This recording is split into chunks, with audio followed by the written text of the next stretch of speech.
Hello there YouTube, welcome to another Piper 3950 video, and today I'll be showing you the telluride landing in Learjet 45 on Flight Simulator 10.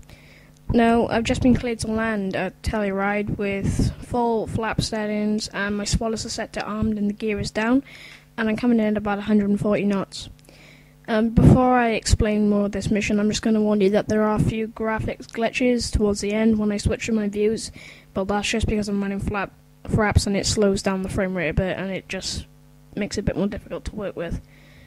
But however, I do successfully land this time. Now, as you can see, I'm coming in at about 140 knots by ear, slowing down. I do speed up to about 160 knots at one point when I'm too low. However, I do land pretty good on the runway since I regain my altitude quite fiercely, but it does work out quite well.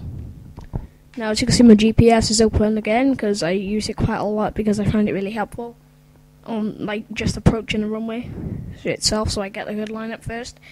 And when I get within the last mile of it, I just hide it and just work it out for myself. So basically now I'm just gliding down, and there's not really much to say by ear, but I'm just gonna give you a few tips as you're doing this. What you want to do is you'll want to just try and keep it steady. The Learjet 45 is hard to handle, which I know, so spoilers are set to arm for a reason on this mission, and that's to counterbalance the weight of the Learjet 45.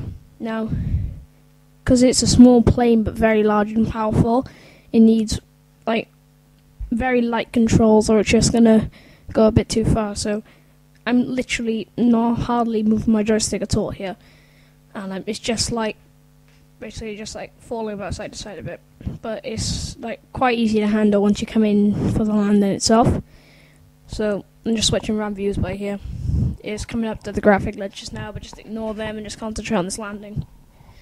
Telluride is a very good runway to practice landing on. However, if you judge it too low, you're just going to drop into that valley, as you can see below me, with that small stream or river, whatever it is, running through it. And that's basically a hard judgment on this. Because you're in Colorado, it's quite snowy at some parts, and you're within a lot of mountainous areas, and it's pretty difficult to get the good lineup first, so if you're too low, you'll want to regain your altitude as quick as you can. Now, as you can see, I'm approaching the runway about a mile off, so I'm not hardly using my GPS. I can't remember if I put it up again before, but for now I just remember that it's just not up at the moment. So I'm going to judge just by my eye angle now. Okay, now you can hardly see the runway now because my jet is blocking it, which can also mean I'm on a good lineup, and I use that tip for myself so I can get a good landing. Now, I do fully up my spoilers on this, even though you can't really see them much. But if you look carefully on the wings, you can see them lift, but it's pretty hard to see. Once I've uploaded this video, it's probably going to be even harder to see. Okay, now I'm in my cockpit view. There's a few graphic jumps, but however, it does see there's another one there. But however, it does not bother me at all when I'm flying this because I'm used to it with my laptop. However, again, my gaming PC is broke, so I have to use this. So thanks for watching, see you next time.